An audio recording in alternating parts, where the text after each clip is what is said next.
नमस्कार, मैं योगेंद्र शर्मा आप सभी का स्वागत करता हूं। प्रिय दोस्तों, पिछले अध्याय के अंदर आपने ज्योतिष के प्रारंभिक ज्ञान के बारे में जानकारी प्राप्त की व साथ ही अलग अलग लग्नों में शुभ व अशुभ ग्रहों के बारे में जानकारी प्राप्त की और जाना कि कुंडली में हमें कौन सा ग्रह अच्छा फल प्रदान करेगा और कौन सा ग्रह बुरा फल प्रदान करेगा।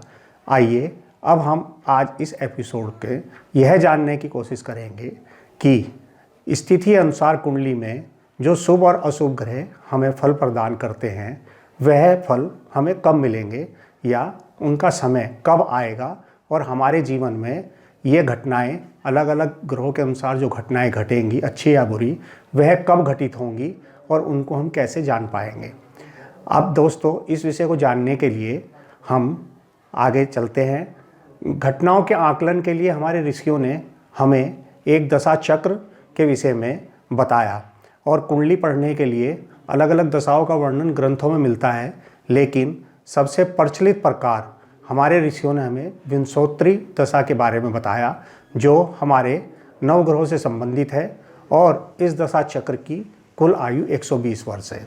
आइए इस विषय के बारे में विस्तार से जानते हैं। दोस्तों, हमारे जन्म के समय चंद्रमा जिस भी नक्षत्र में होता है उस नक्षत्र के स्वामी के अनुसार जो भी ग्रह आएगा उसके दशा के अंदर जातक का जन्म माना जाएगा और ये जो दशा जन्म के समय हमें प्राप्त होगी कर्म से एक क्रम के अंदर बाकी और ग्रहों की दशाएं चलती रहेंगी। अब इन ग्रहों की दशाओं की अवधि कितनी होती है और यह कैसे काम करती है या इनका क्रम क्या होता है, इसके बारे में हम चार्ट के ऊपर विस्तार से समझते हैं। चलिए अब चार्ट पे इसको देखते हैं। दोस्तों, यह हमारे सामने विंशोत्तरी दशा का एक चार्ट है। इसके अंदर हमारे ऋषियों ने नवग्रहों को इस प्रकार समय निश्चित किया है और इनका क्रम क्या है वह आपके सामने है।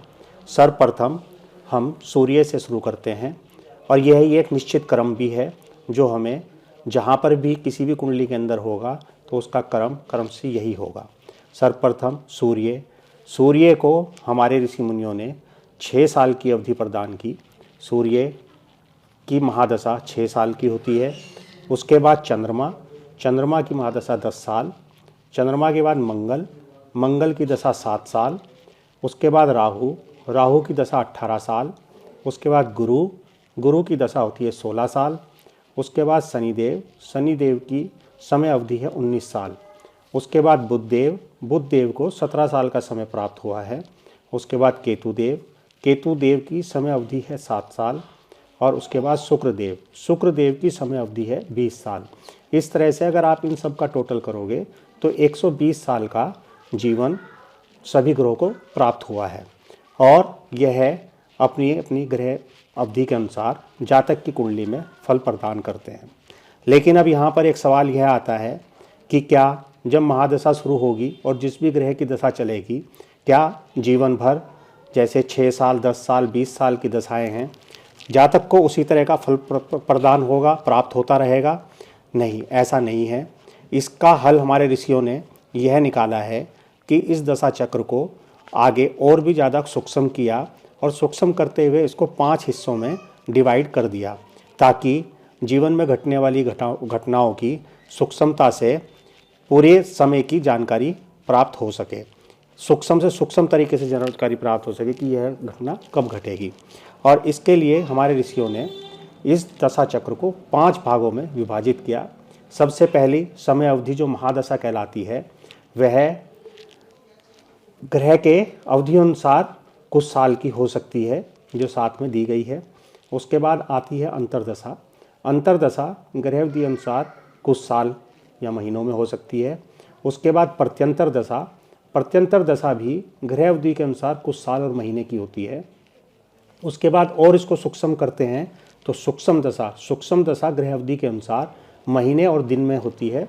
उसके बाद प्रांत दशा जो सबसे छोटी है और यह ग्रह अवधि अनुसार कुछ दिन के लिए होती है और अपना घटनाओं के ऊपर असर डालती है और इसी के अनुसार हम कुंडली के अंदर शुभ और अशुभ ग्रहों के प्रभाव को जानते हैं। धन्यवाद।